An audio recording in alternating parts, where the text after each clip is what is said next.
두 번째 강의 말씀하도록 하겠습니다. 주 안에서 새 사람으로 지음받은 사람들은 어떻게 살아야 하는가? 우리 지난번 강의에 이어서 오늘 말씀이 연결이 되고 있습니다.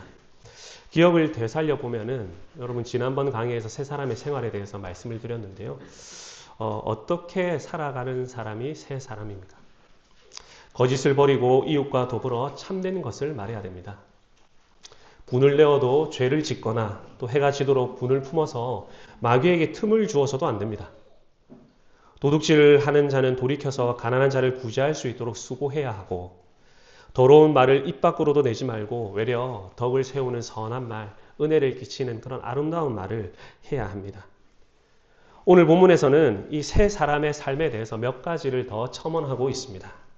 근데 본문의 좀 특별한 점은 무엇이냐 하면 이 세 사람의 생활을 어둠과 빛으로 나누어 가지고 설명하고 있다는 점입니다. 전에는 너희가 어둠이더니 이제는 주 안에서 빛이라.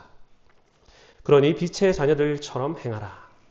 어둠의 일에 참여하지 말고 빛의 열매를 맺는 삶을 살아라. 이것이 오늘 본문 말씀의 요지라 할 수가 있겠습니다. 여기서 우리가 이 바울의 표현을 한번 주목해 볼 만한데요. 여러분 8절의 말씀 다 같이 한번 읽어볼까요? 시작. 너희가 전에는 어둠이더니 이제는 주 안에서 빛이라. 빛의 자녀들처럼 행하라 그랬습니다. 여기 보면은 바울이 너희가 전에는 어둠이더니 그렇게 이야기를 했습니다. 너희가 전에는 어둠 속에 있었다거나 어둠 가운데서 행했다 이렇게 말하고 있지 않고 너희가 전에는 어둠이더니라고 그랬죠. 그리고 이어지는 표현도 보면은 이제는 너희가 주 안에서 빛이라 그렇게 말했습니다. 빛 안에서 살게 되었다거나 빛 안에서 행동하라 말하기 전에 너희가 빛이다. 여러분 이 표현이 뜻하는 바가 무엇이겠습니까? 바울은 지금 어떤 성도로서 어떤 행동이나 어떤 행위나 성도로서의 윤리가 무엇인지 말하기 전에 전제로 어떤 생각을 가지고 있냐면은 성도라는 존재는 어둠에서 빛이 되었다는 전제를 가지고 있습니다. 지금 우리의 행동에 대해서 말하기보다 우리의 존재에 대해서 이야기하고 있는 것이죠. 너희가 전에는 어둠이다. 하지만 지금은 빛이다. 그렇게 말하고 있습니다. 여러분 태초에 빛을 만드신 하나님께서 이 땅에 진정한 빛이 되시는 예수님을 보내주셨습니다. 그래서 예수님께서는 세상에 계시는 동안에 내가 세상의 빛이라 이렇게 말씀을 하셨죠. 그리고 예수님은 이 세상을 떠나 하늘로 가시기 전에 제자들을 향해서 너희는 세상의 빛이라 이렇게 말씀하셨습니다. 예수님이 말씀하신 이 너희들 1차적으로는 당시 예수님을 따르던 제자들이었을 것입니다. 그런데 오늘은 우리는 이 사도의 입을 통해서 에베소 성도들과 똑같은 이방인인 우리들도 주님 안에서 빛이다 하는 말을 듣습니다. 예수님이 이 땅에 계실 동안에는 그분이 빛이셨지만 그분이 하늘로 올라가신 지금 이 땅에 남겨두신 빛은 누구냐 하니 바로 저와 여러분이라 그 말이죠. 예수 믿기 전에 우리는 어둠이지만 이제는 우리가 빛입니다.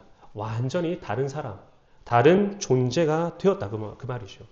그러니까 빛이라는 신분에 맞도록 행해야 하지 않겠느냐. 오늘 말씀이 그것을 우리에게 교훈하고 있습니다. 그래서 오늘은 어둠의 일은 무엇인지 또 빛의 자녀로 행하는 것은 무엇인지 이 둘로 나누어 가지고 한번 살펴보려고 합니다. 먼저 어둠의 일에 참여하지 말라 그렇게 말하고 있습니다. 여러분 3절에 한번 보십시오. 3절을 보면은 음행과 온갖 더러운 것과 탐욕은 너희 중에서 그 이름이라도 부르지 말라. 이는 성도의 마땅한 바니라 그랬습니다. 음행, 온갖 더러운 것, 탐욕 지금 몇 가지를 이야기하고 있죠? 세 가지를 말하고 있습니다. 그런데 사실 이 세 가지는 다 사실은 한 가지입니다. 이 음행이라는 것은요, 포르네이아라는 단어를 번역한 것인데 여기서 포르노라는 말이 나왔죠. 더러운 것 이것은요 음탕한 생각이나 음란한 욕망을 말하는 것입니다. 이어지는 이 탐욕이라는 것도 탐욕이라는 단어만 떼놓고 생각하면 어떤 욕망인가 보다 이렇게 생각할 수 있지만 음행, 더러운 것과 연결해가지고 이 맥락에서 이 탐욕을 생각해 보자면은 당연히 이 탐욕도 성적인 욕망을 가리키는 것이죠. 그러니까 음행, 온갖 더러운 것, 탐욕 이것은 말하자면은 아주 비정상적이고 부도덕한 그런 성행위들, 음란하고 더러운 성적 행동을 가리키는 것입니다. 이런 것들은 너희 중에서 그 이름이라도 불러서는 안 된다. 그렇게 이야기를 하고 있는 것이죠. 이름이라도 부르지 말라. 이는 성도에 마땅한 바니라. 이렇게 말하면서 4절에 덧붙이는 말이 있습니다. 누추함이나 어리석은 말이나 희롱의 말은 마땅하지 않다. 누추하다는 이 말은요, 앞에서 더럽다는 말과 비슷한 말인데요, 음탕한 말, 말하자면 음담패설을 가리킵니다. 어리석은 말은 문자 그대로 하면 바보들의 말이라는 의미가 되는데요, 아무 유익이 없는 그런 헛된 말들을 가리키는 것이고, 이 희롱의 말이라는 것도 다른 사람을 아주 깎아내린다거나 아주 상스러운 말들이죠. 그런 것을, 그런 농담을 의미하는 단어입니다. 그러니까 이런 말들, 음란한 말들, 상스러운 말들, 아무 유익 없는 말들, 음담패설들, 그런 말은 성도들은 절대 입에 담아서도 안 된다. 그렇게 이야기하고 있습니다. 왜 그렇습니까? 이것들이 다 어둠의 일이기 때문에 그렇습니다. 어둠의 일이기 때문에. 여러분, 당시에 이 에베소라는 도시는요, 이런 것들이 아주 가득한 도시였습니다. 주인이 여종과 동침하는 일이 있었고, 또 주인의 부인이 남자 노예와 동침하는 일들이 있었습니다. 근친상간, 동성간의 성행위, 이런 일들이 아주 만연해 있던 도시가 에베소 성도들이 살아가던 에베소라는 이 도시의 모습이었습니다. 공중 목욕탕에서도 공공연하게 문란한 일이 일어났고요. 당시의 아데미 신전에는 이 공창 제도가 합법화되어 있어서 이 수백 명이나 되는 여사제들이 신전에 제사 드리러 오는 남자들을 돈 받고 받았습니다. 이 말이 좋아가지고 신전 사제들이지 다 돈을 받고 행음을 하던 매춘부들이었습니다. 장소가 신전이라는 것만 달랐을 뿐이죠. 매춘으로 벌어들인 그 수익으로 신전을 운영했습니다. 그러니까 수많은 사람들이 에베소라는 이 도시 안에서 이런 문화 속에 그냥 살아갔던 것이죠. 이런 중에 바울의 전도를 통해서 성도들이 생겨나게 된 것이고, 이런 문화에 젖어 있던 자들이 또 교회 안으로 들어오게 된 것입니다. 이어지는 이 5절에 보면은 너희도 이것을 정령이 알거니와 음행하는 자와 자나 더러운 자나 탐하는 자 곧 우상 숭배자는 다 그리스도와 하나님 나라에서 기업을 얻지 못하리니 그랬습니다. 이거 음행하는 자, 더러운 자, 탐하는 자들, 이거 3절에 나오는 그 말을 그대로 지금 5절에서도 한 번 더 반복하고 있는 것인데요. 그런 자들을 가리켜서 곧 뭐라고 부르고 있습니까? 우상 숭배자라 그렇게 이야기를 하고 있습니다. 우상 숭배자들은 하나님 나라의 기업을 얻을 수가 없다. 천국에 들어가지 못한다. 그 말인데요. 여러분, 우리는 흔히 우상 숭배를 어떤 불상이나 목상 같은 데 찾아가 가지고 절을 하는 것만 우상 숭배라고 생각할 수가 있는데, 오늘 말씀에 따르면은 음행하는 거, 육체를 섬기는 이것도 우상 숭배라고 이야기를 하고 있습니다. 여러분, 사실 우리가 오늘 십계명 말씀도 낭독을 했는데요. 하나님 외에 다른 신을 내 마음에 두는 것, 그것이 바로 우상숭배의 본질이죠. 골로새서 3장 5절에 보면은 땅에 있는 지체를 죽이라. 곧 음란과 부정과 사욕과 악한 종욕과 탐심이니 탐심은 곧 우상숭배니라 그랬습니다. 불상과 목상 앞에 가가지고 절하는 것만 우상숭배인 줄 알았는데 말씀에 보면 탐심도 우상숭배다. 그렇게 이야기를 하네요. 음행도 우상숭배다. 그렇게 이야기를 하고. 사람들이 목상에 가서 절을 하고 또 불상에 가서 비는 이 행위들은요, 겉으로 드러난 현상이자 열매일 뿐이지 그런 행위를 하는 그 뿌리에는 무엇이 있느냐 하면 사실 다 탐심이 있습니다. 탐심. 행음과 온갖 더러운 일과 탐욕을 따라서 살아가는 것도 왜 우상숭배라고 말하고 있느냐, 사실 이건 역시도 똑같이 행음하는 것, 겉으로 드러난 열매일 뿐이고 겉으로 드러난 현상일 뿐이지 그런 일을 하고 있는 사람의 마음 깊숙이 무엇이 있는가, 그 뿌리를 살펴보면은 다 육체를 섬기고 욕망을 섬기고자 하는 그런 탐심이 자리를 잡고 있는 것이죠. 왜 신전에 가서 돈을 내고 행음을 합니까? 왜 음란하고 부정한 일들을 공공연하게 행하며 삽니까? 왜 모이면 사람들끼리 음란패설을 하고 마음으로 생각한 그런 더러운 일들을 막 행동하려고 합니까? 왜 성적인 판타지를 가지고 그 욕구를 채우고자 이런저런 사람을 찾아다닙니까? 다 육체를, 탐심을 이 신으로 섬기고 있기 때문입니다. 마음과 육체가 원하는 그것이 삶의 중심을 딱 차지하고 그 사람의 경배를 받는 대상이 되고 있기 때문이죠. 그러니까 이들이 섬기는 것은 바로 이런 마음이고 이런 탐심이기 때문에 여러분, 당연히 이런 탐심은 우리를 구원해 줄 수가 없습니다. 그러니 하나님 나라에 갈 수가 없는 것이죠. 쉽게 말하면 천국에 들어가지 못한다 그 말입니다. 여러분 요한계시록 22장에 보면은 거룩한 성 새 예루살렘이 하늘에서 내려오는 장면이 기록이 되어 있습니다. 거기 보면은 이 거룩한 성 예루살렘 안에 어떤 사람들이 있느냐, 어린 양의 피에 옷을 빤 그 거룩한 신부들이 그 아래 다 모여가지고 하나님을 찬양하고 높이죠. 그런데 성에 들어오지 못하는 자들이 있는데요. 성 밖에 어떤 이들이 있느냐, 성경의 기록에 따르면 개들과 술객들과 행음자들과 살인자들과 우상 숭배자들 및 거짓말을 좋아하며 지어내는 자마다 성 밖에 있으리라. 하나님 나라 바깥에 있게 될 것이라. 누가? 우상 숭배자들. 그렇게 이야기를 하고 있습니다. 여기에 우상 숭배자가 포함된다 그 말이죠. 여러분 우상 숭배자들은 구원을 얻지 못합니다. 끝까지 하나님이 아닌 탐심이라는 이것을 나의 하나님으로 신으로 섬기며 살아가기 때문이죠. 우리를 죄로부터 구원하실 분은 그 삼위 하나님 한 분뿐이신데 자기 탐심을 하나님으로 섬기고 있으니 당연히 구원을 얻지 못합니다. 여러분 적지 않은 사람들이 하나님을 죄인들을 막 지옥에 내려보내는 아주 완고하고 엄한 분으로 이렇게 생각을 하는데요. 물론 마지막 때에 하나님의 심판은 분명히 있지만 어떤 면에서는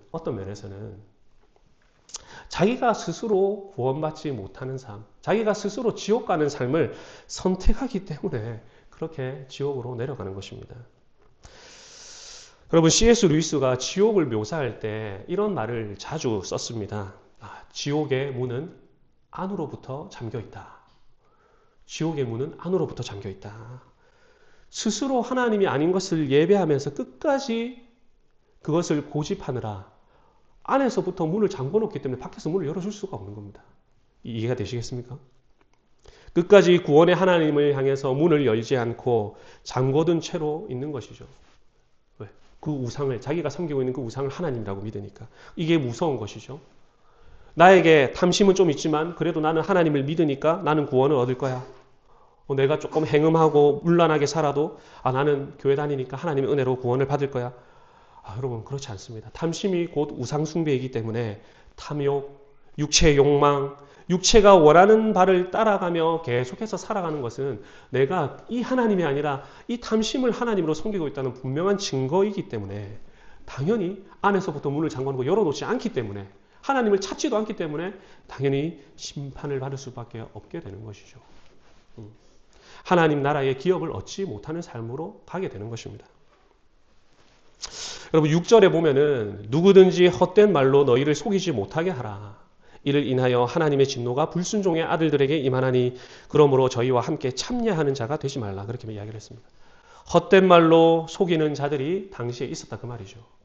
이런 음란하고 부정한 행위를 하게끔 믿음이 연약한 성도들을 계속 속이고 헛된 말로 꾸며내는 그런 사람들이 그 당시에 있었다 그 말입니다. 행음하고 더러운 짓을 행해도 야 그거 죄 아니야 이렇게 합리화하는 사람들이 있었다는 말이고 육체가 원하는 바를 따라서 막 살아가도 전혀 아무렇지도 않다 이렇게 생각할 뿐 아니라 오히려 그렇게 사는 삶을 부추기는 이들이 있었습니다. 그래서 이 헛된 말, 속이는 말, 그 당시에 무엇이 이런 헛된 말이었을까? 많은 학자들이 당시에 영지주의를 지적합니다. 영지주의적인 가르침. 여러분 들어보셨습니까? 영지주의. 물론 이 체계화된 철학으로서의 영지주의는 2세기나 되어가지고 이렇게 등장을 하지만 뭐랄까요? 프로토타입이라 할까요? 이 영지주의적인 사상이나 철학 사조들은 훨씬 더 그 이전부터 있었는데 이것은 영과 육이 철저하게 분리되어 있고 영은 선한 반면에 육은 아주 악하다고 생각했던 그 시대의 사조입니다.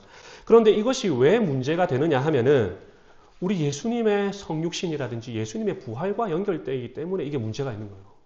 예수님이 육신을 입고 이 땅에 오셨잖아요. 예수님이 육신으로 또 부활을 하셨잖아요. 근데 영지주의자들의 사고에 따르면은 육신은 악한 건데 어떻게 선하신 하나님이 육체를 입고 이 땅에 오실 수 있느냐? 나는 그런 기독교 못 믿겠다. 어떻게 그 선하신 하나님이 사람의 몸을 입고 다시 부활할 수 있느냐? 나는 그런 하나님 도무지 못 믿겠다. 그러니까 이런 시대적인 사조가 영지주의였던 것인데 또 중요하게 영향을 미쳤던 것은 무엇이냐 하면은 성도들의 삶에도 이런 사상이 깊이 영향을 미쳤다. 그 말이죠. 우리 영혼은 구원을 받았으니까 됐다. 이제 우리 육체는 영혼과 분리되어 있고 철저히. 그리고 육체는 아주 악한 것이기 때문에 내 이 육체로 어떤 것을 하든지 상관없다. 이렇게 생각하는 사람들이 있었던 것입니다. 이런 사람들이 왜 없었겠습니까? 여러분, 영지주의는요, 대개 이 육체를 악하게 보기 때문에 딱 두 부류로 나뉘게 되는데요. 육체를 악하게 보아서 이 육체를 아주 쳐서 복종시키는 금욕주의로 가든지, 아니면 이 육체는 악한 것이기 때문에 내 마음대로 살자는 쾌락주의로 가든지, 둘 중에 하나입니다. 그런데 이 에베소 교회 성도들에게 이런 영지주의적인 사고 위에서 그 악한 육체로 음행한들, 부정한 행위를 한들, 그런 마음대로 성행위하며 산들, 그게 뭐가 그리 대수냐? 우리 영혼이 구원받았으면 된 거지. 이런 교훈을 퍼뜨리는 자들이 있었다 그 말이죠. 헛되고 속이는 말들. 여러분, 이 말씀을 제가 쭉 읽고 보고 또 공부를 하면서 오늘날 이 시대에는 이런 영지주의적인 사상과 이런 가르침, 꼭 영지주의가 아니라 하더라도 우리를 속이고 거짓말로 꿰는 그런 가르침은 있지 않는가 많이 생각을 해보았습니다. 오늘날 젠더 이데올로기라든지 성혁명이라든지 아주 극단적인 페미니즘 이런 것들이 아주 다양합니다. 전통적인 결혼, 전통적인 남녀의 성 역할이라는 것은 무너진 지 오래죠. 여러분, 지금 공영방송이라고 말하는 KBS, MBC, SBS부터 해서요, 인터넷 방송이라든지 유튜브의 채널들, 틱톡, 릴스, 또 페북에서 돌아가는 그건 뭐죠? 그게 릴스인가요? 릴스, 유튜브의 쇼츠, 이런 것들을 쭉 보다 보면은 음행과 온갖 더러운 것, 음욕을 부추기고 그것들을 괜찮다 말하는 통로로 사용되고 있구나 하는 것을 여러분 다들 느끼실 것입니다.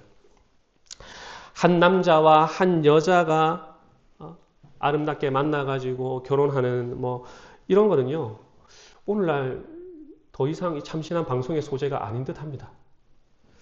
어떤 여자 방송인은요, 정자은행에서 정자를 사가지고 남편 없이 임신하고 자식을 낳아서 기르는데 그 모습이 아주 아름답게 오늘날의 현대 시대에 맞는 좋은 여성상으로 방송에 비칩니다. 유명한 한 배우는 최근에 혼외 자식이 있음이 밝혀졌는데 남녀가 서로 합의해서 관계했고 자식을 낳아서 기르고 책임지기로 했으면 누가 더 할 말이 있느냐. 다 큰 성인의 선택에 대해 가지고 누가 왈가왈부하고 지탈할 그런 문제가 아니다. 이것이 사회적인 분위기입니다. 아이들이 보는 시청 시간대의 그 예능 프로를 보니까 트랜스젠더라든지 또 방송 표현 그대로 제가 표현을 하면은 탑게이들이 패널로 나와가지고 이야기를 나누면서 즐겁게 예능을 진행합니다. 속도 위반이라든지 혼전 성관계 이런 거 더 이상 별로 문제 삼지 않고요. 이혼이라든지 동거라든지 재혼이라는 거 이거 다 개인의 선택의 문제로 접근할 뿐이지 도덕적인 가치 판단을 내리지 않습니다. 오히려 3혼, 4혼, 5혼한 사람을 지켜 세워주고요. 그것에 대해서 잘못됐다, 나쁘다 이런 도덕적이고 윤리적인 판단을 내리는 사람이 있으면 오히려 그 사람들을 방송에서 배제시킨다거나 좀 무례한 사람으로 생각을 합니다. 여러분, 우리가 위선의 죄를 짓는 것이나 또 성적인 죄를 짓는 것이나 모두 다 지옥 가야 마땅한 동일한 죄인 것은 맞고 또 동일한 악인 것은 맞습니다. 그렇기에 제가 지금 어떤 특정한 죄를 더 지옥 가야 되는 죄라고 말씀드리려고 이 말씀을 드리는 것이 아닙니다. 오늘날 우리가 살아가는 이 시대 역시 음행이라든지 더러운 것이라든지 탐욕, 누추하고 어리석은 말들이 아주 만연하다 이 말씀을 드리고 싶은 것이죠. 그러니까 에베소 당시에 영지주의라는 이런 시대적 사조 안에서 일어나는 수많은 일들과 오늘날에 우리가 경험하는 일들이 크게 다른가 그런 생각이 이 말씀을 보면 볼수록 들었습니다. 사실 훨씬 더 적나라하게 이야기해 볼 수가 있겠죠. 우리 아이들 너무나 쉽게 그런 것에 노출되어 있고 우리 어른 성도들도 마찬가지입니다. 12절의 말씀처럼 저희의 은밀히 행하는 것들은 말하기도 부끄러움이라. 말하기도 부끄러움이라. 말하기도 부끄러움이라. 6절에 이를 인하여 하나님의 진노가 불순종의 아들들에게 임하나니 그러므로 저희와 함께 참여하는 자가 되지 말라 그랬습니다. 그들의 일에 참여하지 마라. 그들과 같은 사람들이 되지 마라. 너희는 그들과 멀어져라. 떨어져라. 왜냐하면 그들은 어둠이기 때문이다. 모든 일들이 그들이 하는 모든 일들이 열매 없는 어둠의 일이기 때문에 빛이 된 너희들은 그런 일들로부터 멀어져라, 떨어져라. 그렇게 이야기하고 있는 것입니다. 제가 방금 말씀드린 이런 표현들이 어떤 분들에게 좀 불편하게 들릴지 모르겠습니다. 물론 우리는 민주 시민으로 살아가기 때문에 나와 다른 사람들과 평화롭게 공존하기 위해서 다양성을 존중하는 태도가 반드시 필요하죠. 하지만 우리는 이 땅에서 이 대한민국 사회 안에 민주 시민으로만 살아가는 것이 아니라 이 땅에 하나님께서 구별하신 하늘나라 시민으로 살아가는 성도들입니다. 우리는 어둠이 아니라 빛으로 살아갑니다. 우리의 정체성은 하나님 나라 시민이라는 이 정체성이 훨씬 더 우선적이고 궁극적인 정체성입니다. 너희는 빛이기 때문에 육체를 섬기는 우상 숭배자들이 되지 말라. 이렇게 지금 바울이 교훈하고 있는 것이죠. 어둠의 일에 참여하지 말아야 합니다. 물론 때때로 성도들도 행음이나 더러운 일이나 육체가 원하는 바를 따라서 죄에 간혹 빠질 때가 있습니다. 그렇다면 어떻게 해야 되겠습니까? 속히 돌이켜야죠. 속히. 여러분 구약 성경 읽어보면 돌이킨 사람 있잖아요. 물론 속히 돌이키지 않고 1년이나 지난 다음에 선지자가 와서 책망했을 때 돌이키긴 했지만 누굽니까? 네, 다윗이죠. 다윗도 남의 아내 빼앗고 행음하고 남의 아내의 남편 죽이지 않았습니까? 그 일로 인하여서 하나님께서 이 다윗에게 내렸던 그 형벌이 아버지로서 내린 그 징계의 회초리가 너무나 혹독한 것이긴 했지만 그럼에도 이 다윗은 돌이켰습니다. 바닥에 납작 엎드려서 눈물로 요를 띄우며 하나님께 참회를 했어요. 그러자 하나님이 또 회복시켜 주셨잖아요. 우리에게 이런 삶이 혹여나 있다면 빨리 돌이켜야죠. 그런 행위가 삶의 방식이 되는 자들은 결단코 하나님 나라에 들어갈 수 없기 때문입니다. 어둠의 일 우리 중에 혹 있다면 다 버리시기를 바랍니다. 어둠의 일에 참여하지 마시기를 바랍니다. 오히려 어둠의 일을 책망하라 그랬습니다. 어둠의 일을 책망하시는 성도님들이 다 되시기를 간절히 바랍니다. 자, 그렇다면은 이와 반면에 우리는 어떻게 살고 생활해야 하는가? 여러분 8절에 보니까 이제는 주 안에서 빛이라. 빛의 자녀들처럼 어떻게 하라 그랬습니까? 행하라. 빛의 자녀들처럼 행하라. 그러면 빛의 자녀들이 맺는 열매는 그럼 도대체 무엇이냐? 이어지는 9절에 보니까 빛의 열매는 모든 착함과 의로움과 진실함에 있느니라 그랬습니다. 제가 초반에 말씀드리기를 우리 예수님이 빛이라 그랬죠. 예수님이 맺으신 열매 역시 빛의 열매입니다. 착함과 의로움과 진실함 이거 다 우리 예수님이 맺으시는 열매입니다. 우리도 예수님처럼 주 안에서 비치면 예수님과 똑 닮은 열매를 맺게 됩니다. 행음이라든지 온갖 더러운 누추한 말들로 열매 맺는 것이 아니라 착함과 의로움과 진실함의 열매가 우리 삶에 주렁주렁 맺히게 되는 것이죠. 여러분 여기 착함으로 번역된 이 단어는요. 로마서 15장 14절에 보니까 똑같은 단어를 선함으로 번역을 해놨습니다. 선하다. 그리고 갈라디아서 5장 22절에 보니까 이 똑같은 단어를 양선이라고 번역을 해놨습니다. 데살로니가 후서 1장 11절에 보니까 이 착함이라는 단어를 선으로 번역을 했습니다. 저랑 같이 한 입을 돕고자 하는 사람도 이름이 선인데 이 선으로 번역을 해놨습니다. 그래 말하자면 이 착함이라는 것은 선한 것, 그러니까 다른 사람에 대해서 어진 것, 관대한 태도나 이런 행실을 갖는 것을 선하다 이렇게 표현을 합니다. 근데 생각해 보십시오. 우리 예수님이 선한 선생님이셨거든요. 그래서 부자 청년이 찾아와가지고 우리 예수님 향해서 선한 선생님이여 그래 말했습니다.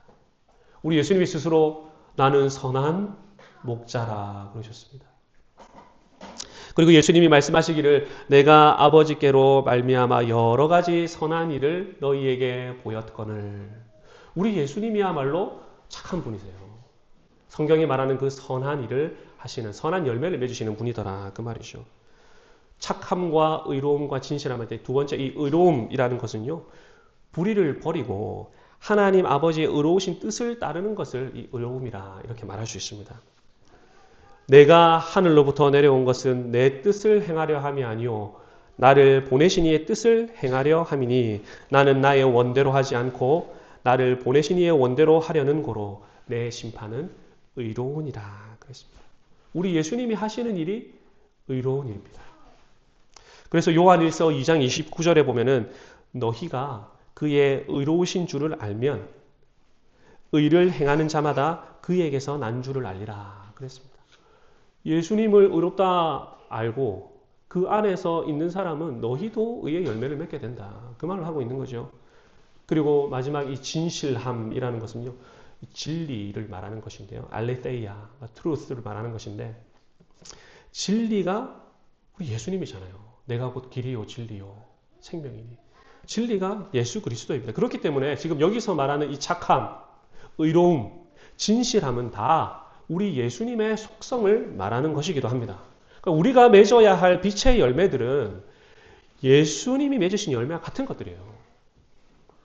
우리가 주님과 한 성령을 받아서 한 몸이 되었기 때문에 우리가 맺게 될 이 열매들, 빛의 열매들을 갈라디아서식으로 말하면 그게 성령의 열매가 되는 것입니다. 갈라디아서 5장 20절에 오직 성령의 열매는 뭡니까? 사랑과 희락과 화평과 오래 참음과 자비와 양성과 충성과 온유와 절제니 이 같은 것을 금할 법이 없느니라. 빛의 열매를 어떻게 금하겠습니까? 어둠이 이길 수가 없는데. 그렇죠?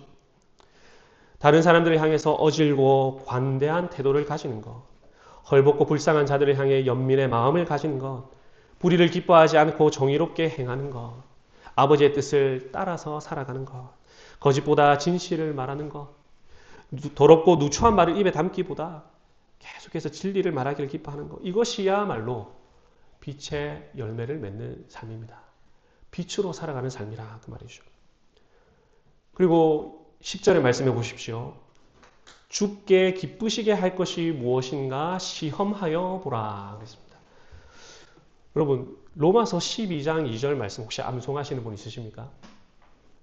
너희는 이 세대를 본받지 말고 오직 마음을 새롭게 함으로 변화를 받아 하나님의 선하시고 기뻐하시고 온전하신 뜻이 무엇인지 분별하도록 하라. 로마서 12장 2절에 나오는 이 분별하도록 하라는 이 말하고 오늘 에베소서 5장 10절에 나오는 주께서 기쁘시게 할 것이 무엇인지 주께 시험해보라는 이 시험하다는 말하고 사실은 같은 단어입니다. 그러니까 주께 기쁘시게 할 것이 무엇인지 분별해봐라 이렇게 번역을 해도 된다 그 말이죠. 그러니까 말하자면은 주께 기쁘시게 할 것이 무엇인지 시험하라는 이 말은 하나님이 무엇을 기뻐하실까? 우리가 무엇을 할 때 기쁘실까? 분별하고 판단하면서 행동해라 그 말입니다. 여러분 제가 이 말씀을 보면서 머리에 번뜩 떠오르는 책 한 권이 있었습니다. 제가 대학생 때 제가 CCC 활동을 했는데 함께 이제 자취를 하던 우리 수원과 읽었던 책이 찰스 M 셸던의 예수님이라면 어떻게 하실까? 이런 유명한 고전이 있는데요. 여러분 혹시 읽어보셨습니까? 그 책 내용이 그대로 이 10절의 말씀과 똑같이 하는 것이거든요. 어떻게 하면 하나님을 기쁘시게 할까? 예수님이라면 이 상황에서 어떻게 행동하실까?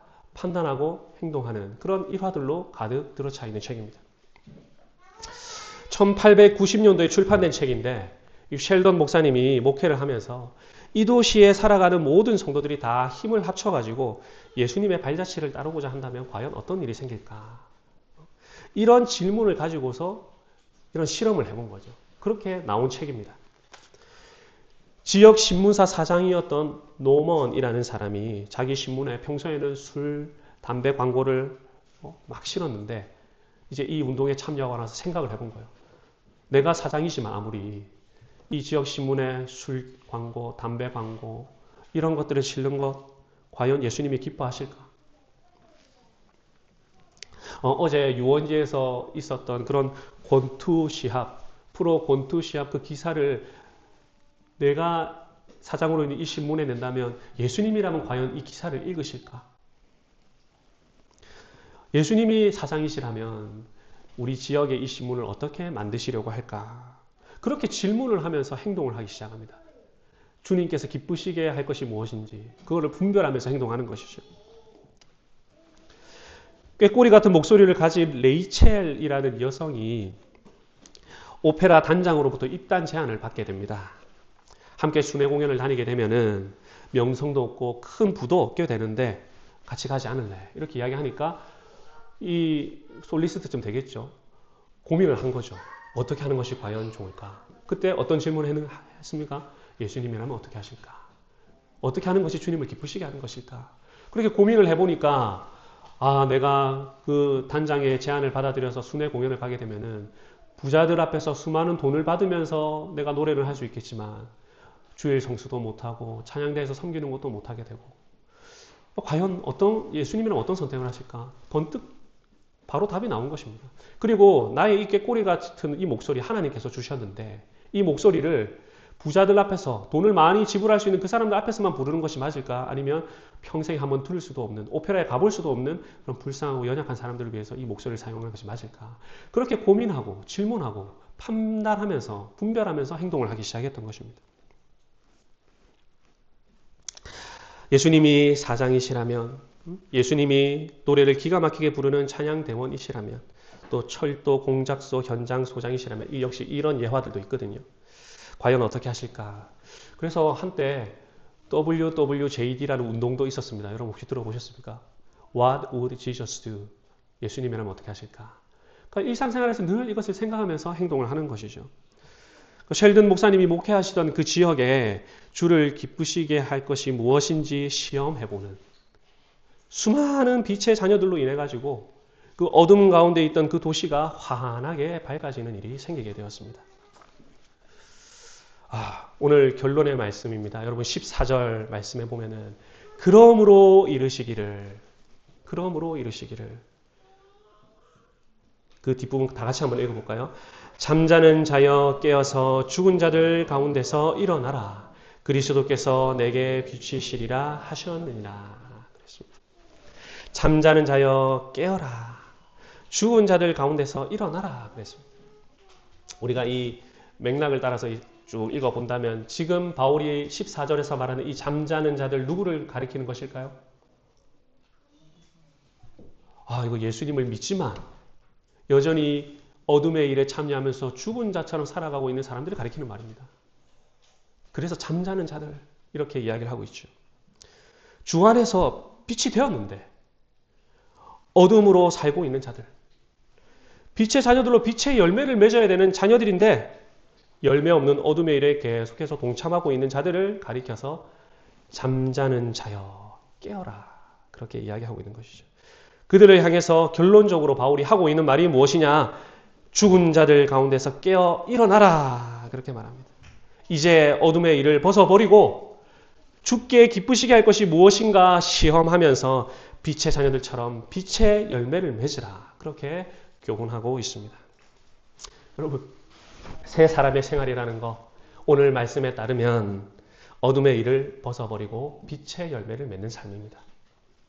우리의 존재, 우리의 정체성은 더 이상 어둠이 아니라 빛입니다. 빛. 주 안에서 빛이 되었다는 이 사실을 확실하게 믿을 때에 우리는 모든 착함과 의로움과 진실함의 열매를 맺게 되고 이 어둠의 세상 가운데서 하나님이 남겨두신 빛으로서의 사명을 다 감당할 수 있게 되는 것입니다. 사랑하는 성도 여러분, 어둠의 일을 다 벗어버리고 빛의 자녀들로 행하시기를 간절히 바랍니다. 간절히 바랍니다. 이런 은혜가 오늘 이 자리에 함께 예배한 모든 성도님들께 가득하기를 성부와 성자와 성령의 이름으로 축원합니다. 아멘.